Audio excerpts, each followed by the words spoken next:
Thank you, Jesse, and good afternoon and good evening to everybody on the webinar. I really appreciate you being here. I know how busy parents are. I know how busy teachers are, especially this time of year, and coaches and trusted adults. So I feel honored that you're spending an hour with us. I hope it's worth your while.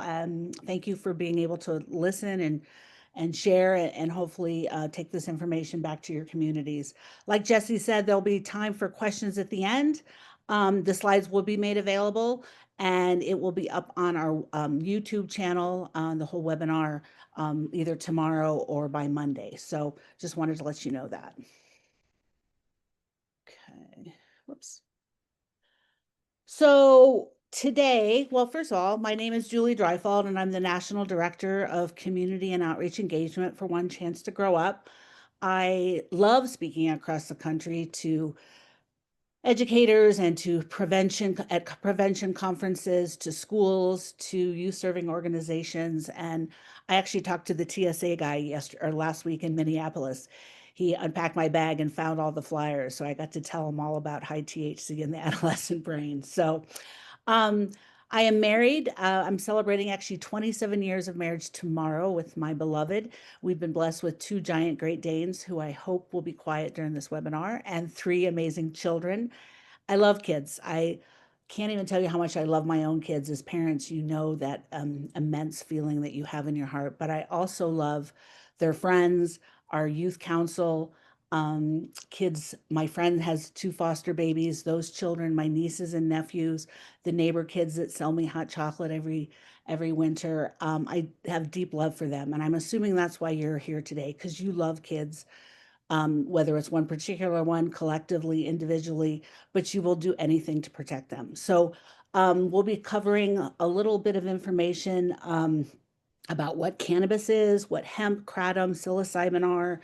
We're going to address some of the questions whether marijuana is addictive or if it's safe. We'll explore why marijuana is especially harmful for the adolescent brain and the effects it can have on mental and physical health. We're going to be looking at some of the high potency products that are available in the marketplace, as well as some youth use trends and marketing tactics. And finally, we'll share some guidance on how to talk to your kids, when to talk to your kids, and provide you with some science-based, trustworthy resources. So without further ado, let's go. So since this is a back to school webinar, I thought I would begin with a little English and science lesson for all of you. So today we're going to be talking about marijuana, cannabis, pot, weed, Mary Jane if you're really old. All those products really refer to the plant cannabis.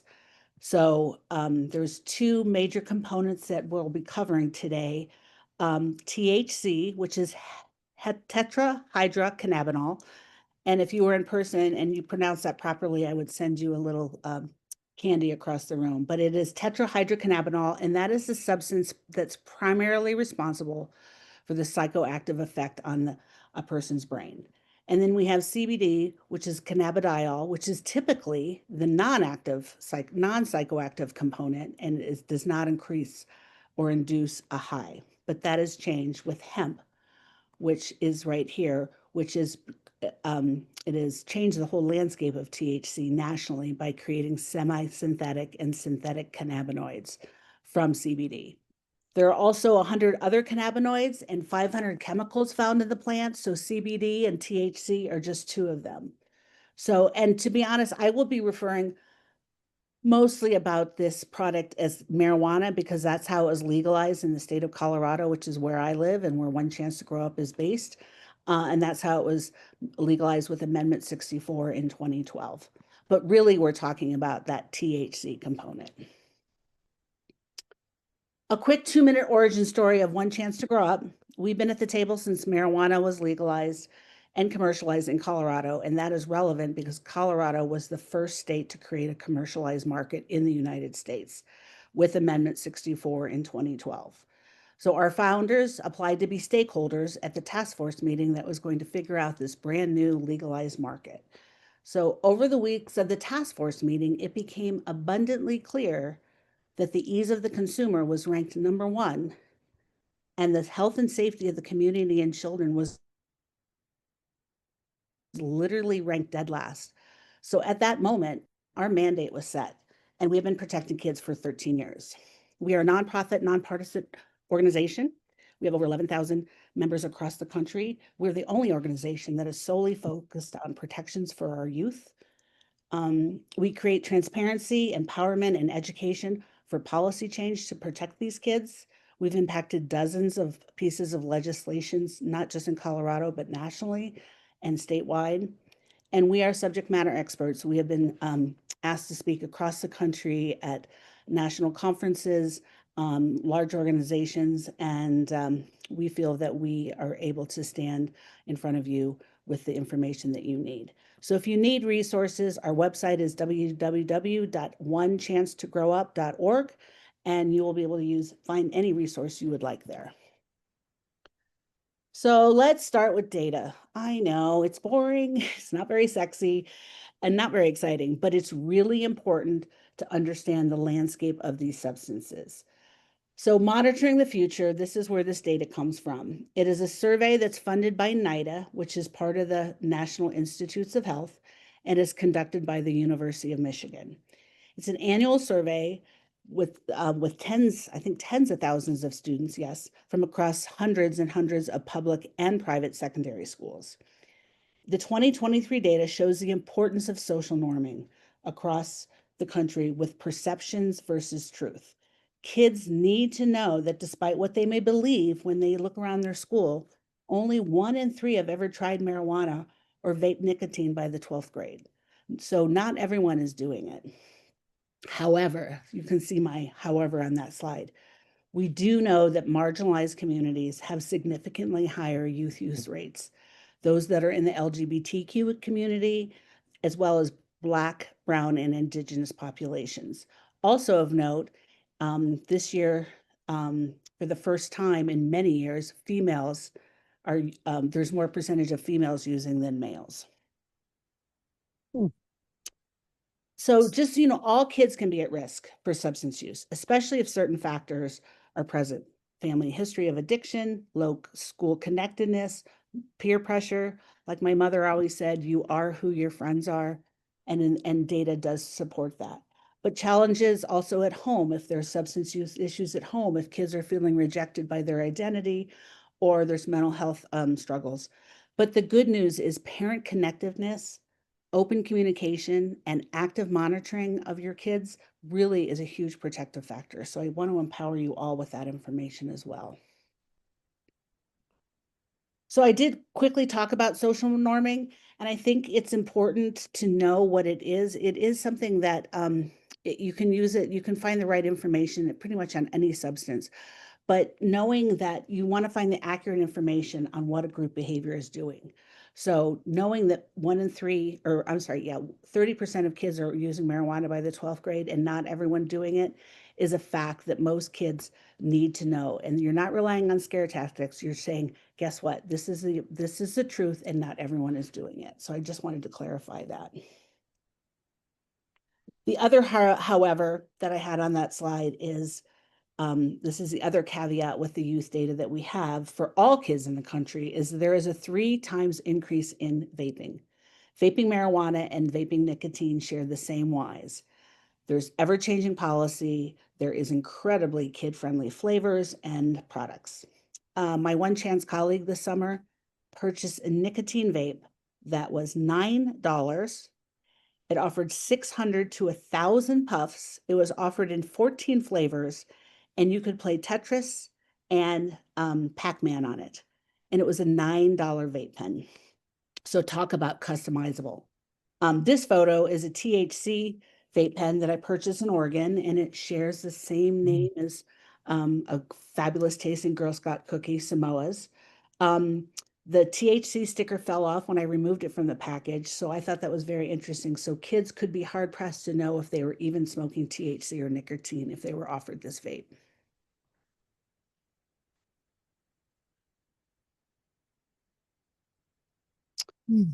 So the products, today's marijuana are designed for all parts of the human body in every conceivable way. Many are discreet, many are easy to hide. A lot of them are difficult to identify, making them particularly concerning for our kids. So as you can see, there's eye drops, there's nasal drops. You can smoke it, you can eat it, you can dab it, you can vape it, you can drink it. There's inhalers, there's topical body products, including nail polishes and lip balms. There's sexual lubricants and suppositories for pretty much every part of your body. So here's some incredibly child-friendly products. When my kids were in preschool, we used to make puppy chow. That was one of our favorite little snacks. But these two products were purchased at a dispensary in Northern California last year. So puppy chow and ice cream. These are flavors that kids love. And on the right, there's Uncle Arnie's 100 milligram of THC. So it's about the size of a 5 milligram, I'm sorry, a 5 hour energy drink. That glass is small and it has all 10 servings of THC in that glass. So when I purchased it, the bud tender said it's 10 servings, but heck, it's a perfect 1 serving size. So it also is a concerning product because it is mixed with 150 milligrams of caffeine, and that is concerning as well. The inhaler on the left, our son has asthma, and this device, I was very curious, is exactly interchangeable with his albuterol inhaler. If it offers 700 milligrams of THC.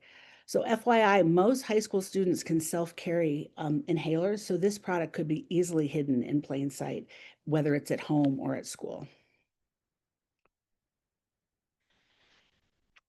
Read this slide and think about how the marijuana industry has gone well beyond the tobacco industry's wildest dreams of making a candy-like flavor to actually making drug-infused candy, excuse me.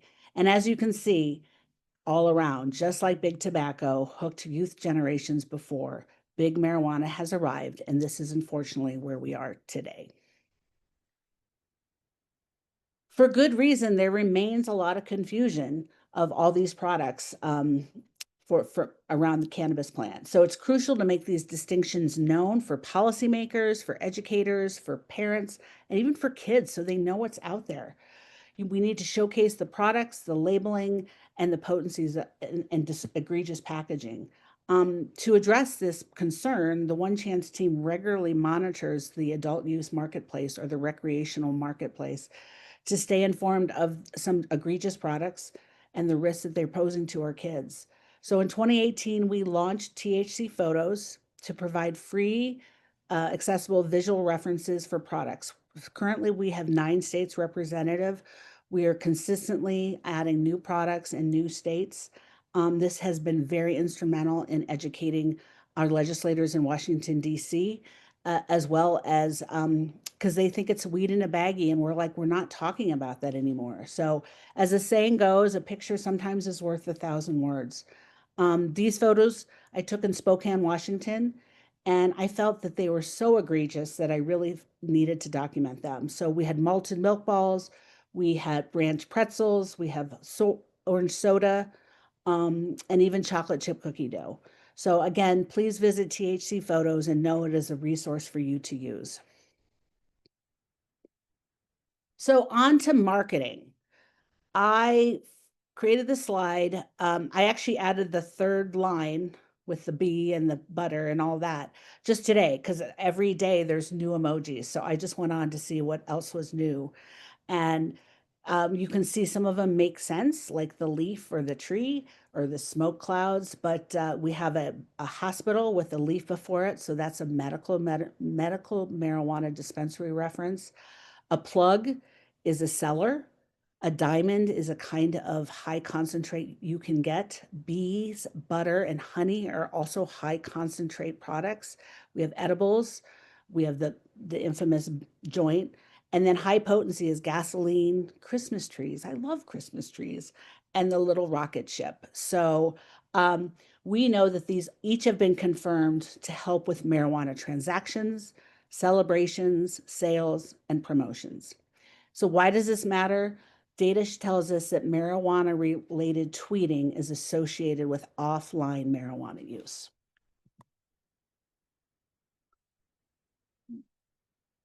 So cookies. It's America's first billion-dollar weed brand. and it's called cookies. How inappropriate is that? There's dispensaries, I think, in California, Colorado, Massachusetts, New Jersey, Oklahoma, Oregon, and Florida. So when one opened near us here in Colorado, my elderly neighbor asked if I wanted to go check out the new bakery. And I said, "Oh, what's the name?" And she said, "Cookies." And I had to explain to her what it was. So marketing is everything, isn't it? So just this week, I went online. They're offering a back to school sale. Again, this is a dispensary brand. They have a clothing brand that's associated with that. So you could get back to school shoes, t-shirts, backpacks, hoodies. Who in the world needs a smell-proof backpack? All these is next to glass pipes, bongs, and this image was right next to all these products. So again, why does this matter? Studies have shown that past year exposure to marijuana marketing and searching online for these products is associated with an increased odd for past year use. It keeps on going. There is no limit to the number of colorful THC ads on Instagram.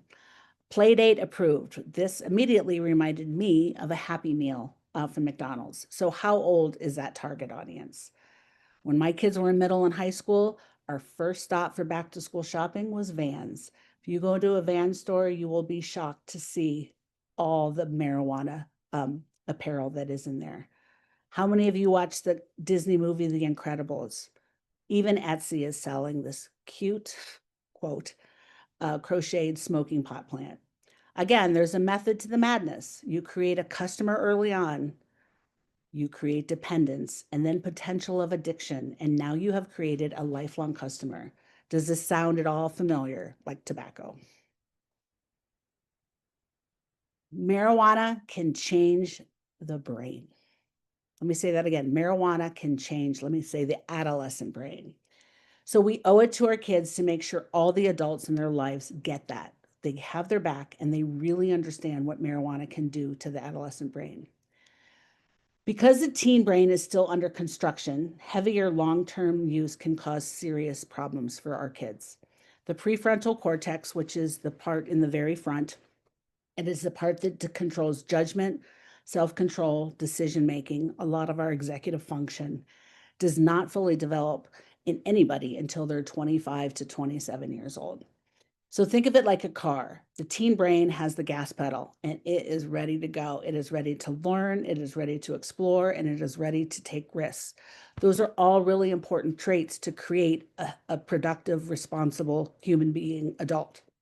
But the brakes aren't fully installed. So when marijuana can really make that even harder to stop making those bad decisions and help lead to potentially poor choices, risky behavior, and to be honest, lasting impacts on their brain health.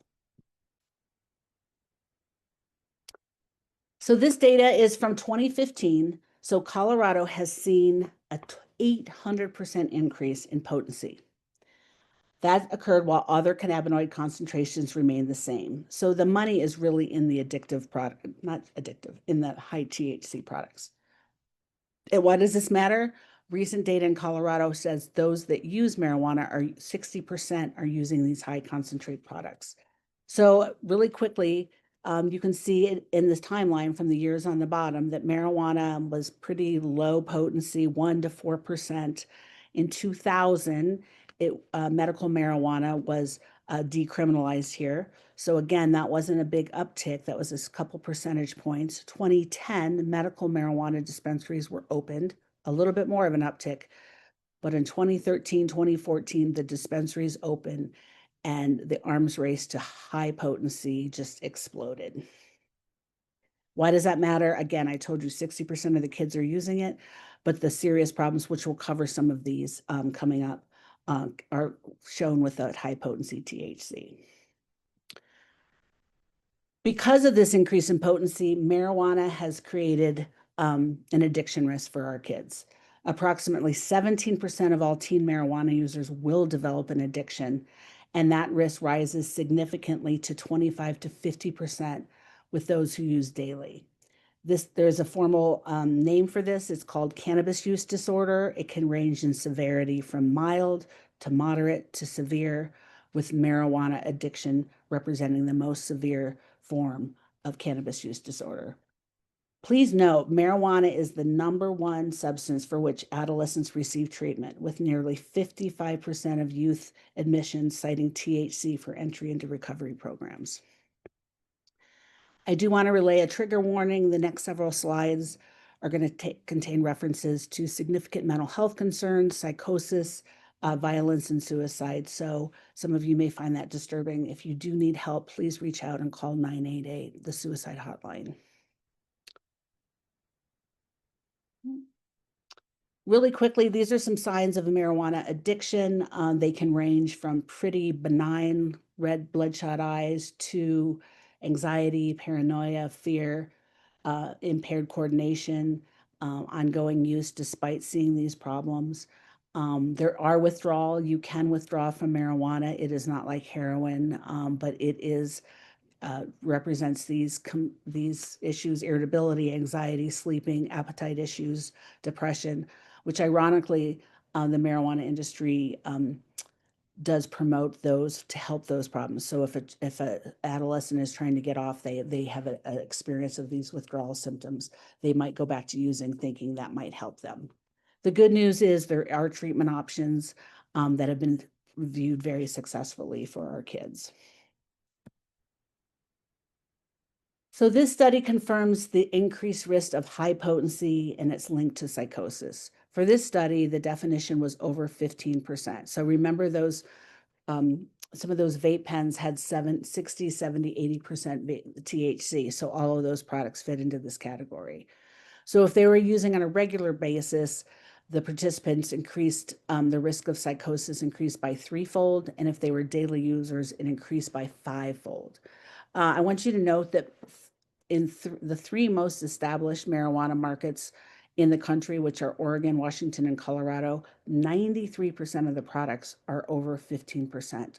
So it's nearly impossible to find the marijuana of days gone by, that ditchweed of 4 or 5, even 10%. I do want to point out that there is a medical diagnostic code for cannabis-induced psychosis, or some people call it CIP. So it is being recognized in the community as well. I pulled this list from the Colorado Health Department recently for common, quote, common side effects for cannabis use. And I found it incredulous that munchies and dry mouth are on the same list as paranoia and psychosis as common side effects. What is psychosis? SAMHSA, which is a Substance Abuse and Mental Health Services Administration, which is an agency and part of the Health and Human Services of the U.S. government, says, quote, I'm going to read this, psychosis refers to temporary mental state with a collection of symptoms that affect the mind where there has been some loss of contact with reality. During an episode of psychosis, a person's thoughts and perceptions are disrupted, and they may have difficulty recognizing what is real and what is not. It's pretty scary in my thoughts. So what is schizophrenia? Schizophrenia is a serious mental illness, a longer-term form of psychosis that requires lifelong treatment and can include symptoms like paranoia, auditory, tactile, and visual hallucinations, a belief that others are reading or controlling their minds, disordered thinking, speech, and behavior. People with schizophrenia may seem as though they've lost touch with reality. Why is this important? A recent study from 2023 found that even one psychotic episode after cannabis use increases your risk for developing these lifelong conditions of schizophrenia or bipolar by 47%. And the risk is higher for those in that age group of 20 to 25. The association is particularly strong in young men, as another study that came out that same year, 2023, established that up to 30% of schizophrenia cases in our young men aged 21 to 30 could have been prevented simply by avoiding cannabis. That is a staggering statistic. Marijuana and suicide, what the research shows. Teens who use marijuana even just a few times a year are more likely to struggle with mental health than those who use it at all. And the risk is higher for those with cannabis use disorder. As you can see, the suicidal thoughts and attempts are significantly higher, not just for weekly users, but for also non-weekly users. And there's an over 50% higher chance of developing suicidality in adulthood if kids use marijuana in their teens. So it's not just presenting like just now problems, it really can affect their future. This is a very sobering statistic. Since commercialization in 2014, THC remains the #1 substance found in Colorado completed suicides for 10 to 18-year-olds. And as you can see in 2022, it was over double the use of alcohol. So today's marijuana is entwined with our youth mental health crisis that we're having. And these statistics are even more detrimental for the Black and Brown communities.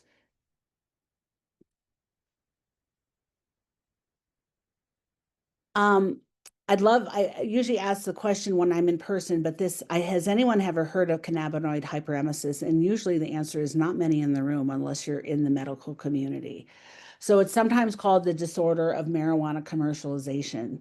It is characterized by recurrent vomiting episodes in chronic marijuana users, typically, but not always, using high THC products.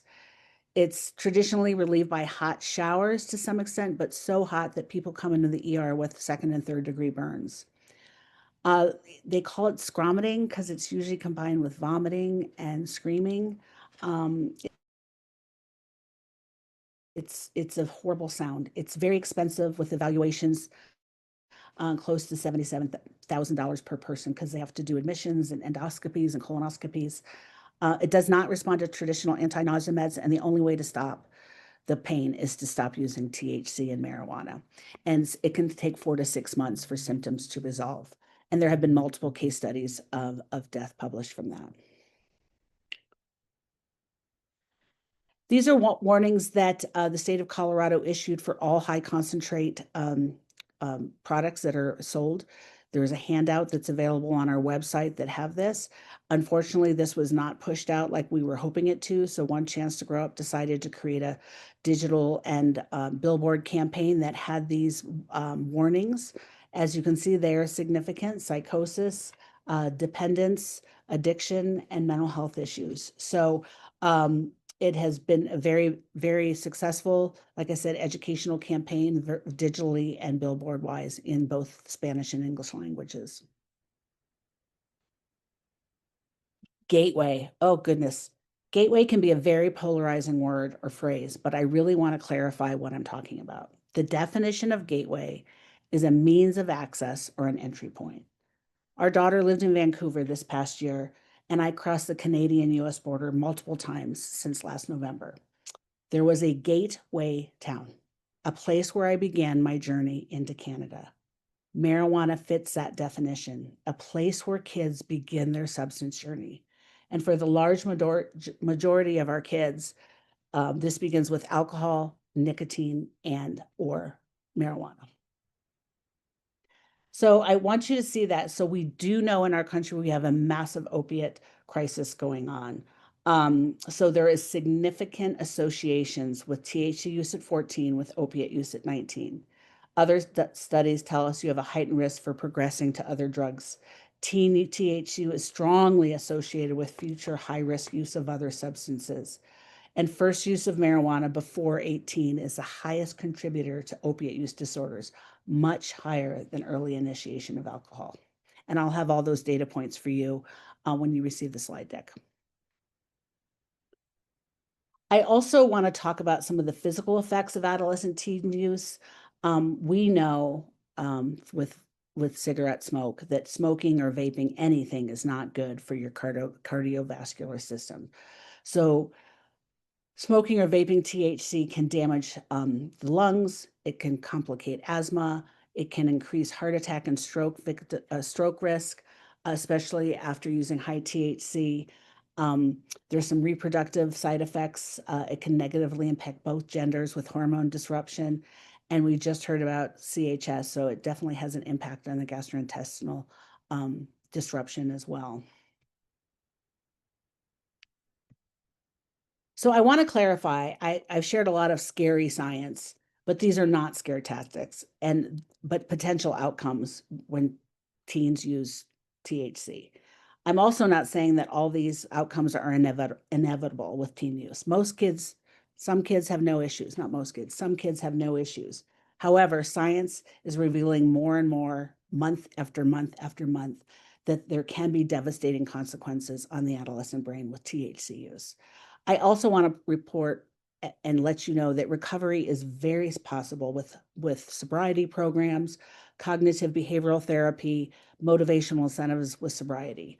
So, and I also really think I want you to understand that this is incredibly important, this slide, and I'm going to read it because I hate reading slides, but this is really important. Early initiation of marijuana use coupled with increased frequency and increased potency is associated with a higher risk of developing cannabis use disorder and other negative health outcomes, particularly in our kids. So we know that potency, we know that frequency of use, and early age of initial use are all associated with a lot of these devastating outcomes. Another message that we have heard from multiple child and adolescent psychiatrists is delay. Wait until your brain is developed. Wait until you have your prefrontal cortex and your executive functioning ready to go. Recently, a doctor pointed out to me, think of all the huge decisions that are potentially made during that adolescent period. Again, 25, 26, 27. Career goals, if and where you might attend college, your potential life partner, employment issues, military opportunities. If you decide to have children, huge financial purchases. So having a brain clear of substances may ensure successful and better outcomes. On to a few other intoxicating substances that are proving pretty problematic for our young people. A recent quote from the FDA commissioner encapsulates why this is a problem. People seeking to treat their ailments sometimes mistake a product as being safe because it's easily available, whether online or even at gas stations. But availability is no indication of effectiveness or safety. First up, we're going to talk about hemp. There are multiple names for these new psychoactive products, including intoxicating hemp, Delta 8, legal hemp, psychoactive hemp. But as One Chance to Grow Up has said for years, THC is THC is THC. Brains are affected by this intoxicating compound. So while packaging may vary and the language may change, we're really talking about THC here and the brain's risk for these products. The loophole in the 2018 Farm Bill that created this hemp-derived legal THC did not restrict other cannabinoids, as you can see from this list.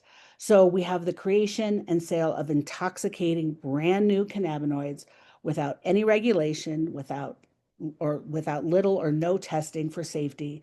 You have online sales, it's available in gas stations and smoke shops, and there's varied or no age limits. Do you see the problem? Again, it's in every single state, but we are talking about the impacts this has on our kids' developing brains. So I bought these products in one afternoon. They were from one was a smoke shop, one was a gas station, and online. So the age limits varied. One person asked for an ID check, one person did not. One said I had to be 18, one said I had to be 21. When I bought it online, all I had to do was push a button, said I was 21. There's synthetics and semi-synthetics. You can get them at gas stations, vape shops, online. There's very little research done on these new cannabinoids. And technically this is legal, but you know what? It's all intoxicating, every single one of these products. The Mom's Apple Pie has 500 milligrams of THC in it from 5 different kinds of cannabinoids. These are products that were found from a California vending machine, very disturbing as they are, kid-friendly candies as well as cereals. I purchased hemp that same day online with, again, there was no age gate except for that little button. I purchased the products. They were quickly delivered to me in this package. The package had a total of 680 milligrams of THC. It's a lot of THC. It was delivered through the United States Postal Service in my mailbox. My daughter went to go get the mail. She picked it up. Mom, you have something from Amazon. There was no childproof packaging, no symbols. And as you can see with the gummies, the chocolate and the cookie, very kid-friendly flavors. And it, again, if my daughter had gotten it without my knowledge, it could have been a very different situation. So I grew up in Ohio, and I remember my grandpa used to go to a smoke shop to get his tobacco, his loose tobacco for his pipe, and the occasional celebratory cigar. And this is what the smoke shop looked like for years and years and years. However, this is no longer. I just want you to have an understanding when you drive by something that says smoke shop, this is not what it looks like. This is what it looks like. It's filled with candy. It's filled with intoxicating THC, things called giraffe nuts and Better Days and Froggies. And this I found in a Minnesota vape shop just last week. So it's not your grandfather's smoke shop, indeed. This is Yoda that has been adulterated for sure. The FDA has created warnings. Again, these are not approved. These are not evaluated. They're misleading. There's several unsubstantiated medical claims. There have been multiple adverse health effects reported. As you can see, there's been 2,500 plus unintentional poison control cases. It's psychoactive. Some of these products can be 20 to 40% higher than THC you can get the dispensary. And a lot of these do not have any age restrictions. Several states have 18, some have 21, some have none. I believe Wisconsin has no age restriction. So you've got 50 different approaches because this is legal in 50 different states. So it really does need to have some federal attention given to it. Next up is Kratom. This can be purchased again in some states. Good job, Alabama, Arkansas, Indiana, Louisiana, Rhode Island, Vermont, Washington, D.C., and Wisconsin. You do not have this product in your state. It is made out of mitragynine, sorry. And per the DEA, I'm going to give you the definition from the Drug Enforcement Administration. It is a tropical tree native to Southeast Asia, and you consume the leaves in powdered or pill form. At low doses, kratom produces stimulant effects with users reporting increased alertness, physical energy, and talkativeness. At high doses, users experience hallucinations, psychological and physical dependence, addiction, delusion, confusion, and potential psychosis. In the US, the abuse of kratom has increased markedly in recent years. So as you can see from this kratom gummy, this is not a leaf or a powdered form or a pill form. It is a lime margarita taffy. And just like marijuana and just like hemp, we have the original leafy plant is being adulterated into candies and sodas. The FDA has come out with some warnings of these products. As you can see, there is no warning symbol on this. There's no age gate. The soda or the beverage industry has exploded with energy drinks, seltzers, alcoholic seltzers, and now we have kratom and hemp products. So beware when you go to the grocery store or to the gas station on what you're buying. Make sure you read the label, because I talked to somebody last week and they said their grandparents showed up high at Thanksgiving because they had taken a kratom seltzer thinking it was just an energy drink, and it was pretty scary. So some of these side effects are disturbing, as you can see. So One Chance, as we heard today, has only been in the THC space for the past over a decade, but we are now engaged in psilocybin policy and education, both in Colorado and nationally. One of our co-founders spoke at Stanford about this emerging issue this spring. What is psilocybin? It's a naturally occurring psychoactive chemical compound found in certain mushrooms, commonly called magic mushrooms, which act on the brain's serotonin system, causing hallucinogenic effects, altered perception, feelings of euphoria, and distorted time perception. So why in the world are we getting involved in this? Well, the defining moment came when we heard a special advisor on the Cannabis and Natural Medicine Organization say during rulemaking last year, we're just not going to regulate this new industry based on what ifs and fears. And just like marijuana, the impacts and unintended consequences on the kid was never the focus. And we were hearing the same song, second verse. And again, just like kratom and marijuana and hemp THC, it is now available in candy. As of today, Oregon and Colorado have passed laws allowing for its criminalization and or supervised use. What we do know is that 3.8% of Colorado students have tried psilocybin, and there has been a 723% increase in poison controls for kids under the age of 12. I'm telling you this now because this is on a lot of ballots and has been off and on over the past several years, so just make sure you are aware. I'm an English major, I'm a wordsmith. Words matter. So when you say a word, it presents a story and a narrative and a picture. So when it's called Natural Medicine Division, that's how psilocybin is overseen. It tells our kids that it is synonymous with healthy, and it implies that a doctor is prescribing it for good health. And they are made available in healing centers, which suggests anyone can go to a healing center. You do not have to have a doctor's prescription. You can just show up, and it again promotes that the idea is safe and healthy even before any science is out there. So we need to let our kids know what these products are and aren't. Sorry. You may have heard this before, but it remains true. There are twice as many medical and adult dispensaries as Starbucks and McDonald's combined in our state. So think about when you dropped off your kids this morning or you drove to work or coming home from work right now, how many McDonald's and Starbucks have you seen? And that is why our kids are confused. The perception of harm goes up. I'm sorry, youth grows up when the perception of harm goes down. Professionally, One Chance to Grow Up speaks to 90% of adults, but in our personal lives and when we're really lucky to get to talk to kids, we hear most of these false messages at some point in the conversation. This handout is available on our website, and we encourage you to use it. I want to slowly just talk through a couple data points around a few myths that our kids are hearing and unfortunately believing. So one of the most popular, it helps with my anxiety and depression. Multiple studies show that frequent use of marijuana use can cause anxiety and exacerbate other mental health issues. Oh, mom, it's just a little pot. It's natural and organic. Well, I think those pictures that we just showed you kind of knock that myth out of the park.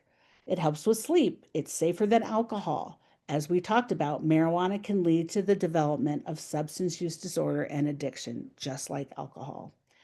I hear this one a lot. I'm a safer driver when I'm high. Again, THC is an intoxicating substance, so that is not make anybody a better driver. It impairs skills, including slowing reaction time, your ability to make decisions becomes slower, it impairs your coordination and distorts perception. It's sold as medicine, so it must be safe. Just so you know, medical marijuana use is not held to the same standard as other medications and is not approved by the FDA. None of the medical marijuana found in medical dispensaries has been evaluated as to whether they work, what the proper dosage may be, how they interact with drugs, or whether they have dangerous side effects. So these are all false messages that our kids not just hear from their friends in the marijuana industry, but from adults, from the music industry, from movies and television, social media, and to be honest, therapists. Marijuana is a bit of a unique substance because it's sold and marketed as both medicine and recreational purposes. So, is there any other substance that is really in that case? Can you imagine your pediatrician telling your child to take 2 fireball shots before they go to their junior prom to ease their anxiety? However, anecdotally, I've heard of many adolescent therapists recommending THC to their juvenile patients for sleep, depression, focus, and anxiety, where there is explicit science countering that. I did say one of my the most popular myths for last. So I have enough, I have more information I want to share with that because it's really, I want to squelch this myth. It helps with school. Oh, goodness. If you're a parent or an educator, or to be honest, anyone in this country, you know the competition of grades and GPAs and test scores. So if you look at this data on frequent marijuana use and the impacts of the student's academic success, it is impairing. It impairs grades, memory, absenteeism, and failure to graduate rates, failure to go to college, failure to complete college, and a less likelihood of graduating. It also impacts the prefrontal cortex, which is where executive functioning is.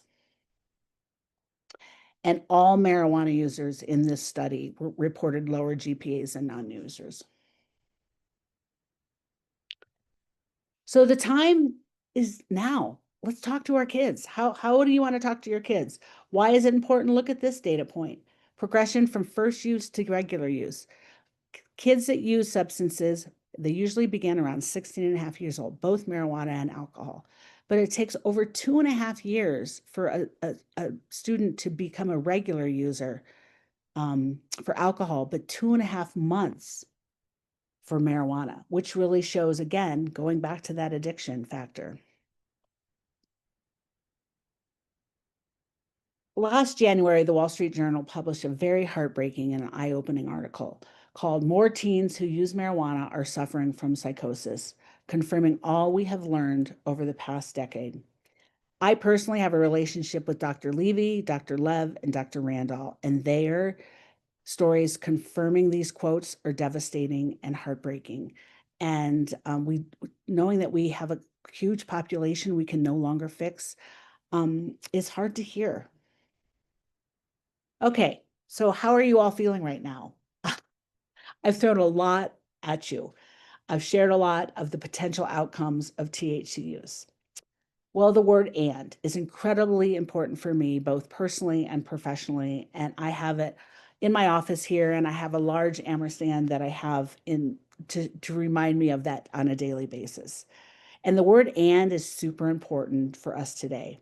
Anyone who has a kid in their life they care about, marijuana can have a devastating effect on kids and their beautiful brains. But and your voice matters. Look at these data points on the slide. 60% of teens aged 13 to 17 say the possibility of losing their parents' respect is a primary reason not to use substances. Another survey tells us that youth who know their parents or trusted adults disapprove of their underage marijuana use are 72% less likely to use. Those are big percentages in the data world. SAMHSA says, quote, "One of the most influential factors during a child's adolescence is maintaining a strong, open relationship with a parent. When parents create supportive and nurturing environments, children make better decisions. Though it may not always seem like it, children really hear their parents' concerns, which is why it's important that parents discuss the risk of using drugs." So I encourage you, parenting matters, understanding matters, coaching matters, teachers matter, coping skill matters, and education matter. I see parents throwing up their hands in the air all the time. The kids are going to do what they're going to do. These huge data points tell us differently. So I encourage you, it's never too early. We just learned of an organization called Educate Before 8 that really helps kids under the age of 8 creating regulation skills and coping skills. Learn about motivational interviewing. There are a lot of resources online. Ask those open-ended questions, practice conversations and refusal skills. Give the facts. Don't give the scare statistics or tactics. Don't judge your kids, the kids you know, but be empathetic. And also find the resources. It's really important that you have them because kids do want to see where you're getting your information. And find out the kids' whys. Just like any other important topic with our kids, we know it's never just one conversation, but it's many. And be available. You know that. So I've shared many reasons today why kids would never consider using marijuana. But what about if your kid or kids you know are using, and maybe find out why they're using what these are from the SAMHSA that tells us why kids use. It might be self-medicating, it might be to fit in, peer pressure, curiosity, and maybe ask when they're using. I think that might be an important question too, because there may be a pattern or a circumstance or an environment where your kid are around certain people, or it's a certain time of day, or if it's a certain feeling or situation. We're often asked, how do I even start this conversation? So a trusted child and adolescent psychiatrist, Dr. Jesse Hinckley, provided me a few examples of how to start this conversation. And these will be available to you. So I'll just quickly go through them. But if the goal is, you found out your kid's not using, go back to that social norming. Great. Most of the kids your age are not using. I'm so proud of you. You're making great choices. I want to make sure you continue to have the facts. If there's occasional use, the goal is to prevent additional use. And you use honesty. If a kid tells you the truth, you got to feel honored and praise them for that. You really should stop using it completely. It interferes with your brain. It might make track more difficult. I know there's a lot of information. Can I help you iron out anything? So progression to regular use. You really want the child to really own it and be responsible for the change. Are you willing to quit for a couple of months? Let's rebuild that trust with your parents. It looks like you're dependent on the product. And when you get to severe and a moderate to severe substance use disorder, you call in the professionals and the referrals, but let them know that you are still there to work with them and be there for them and support them. A couple more resources. This is a great resource. It's called the Tea on THC. It's a campaign that educates youth and parents about the risks associated with high THC. There's also great ideas on healthy coping strategies on this website. There's curriculum, there's resources, blogs, videos. It's very helpful. These are some other resources that, again, when you get the slide deck, they all have links and you're welcome to use them all. Look at your local state health department. They often have things and resources that may be helpful for you on substances as well.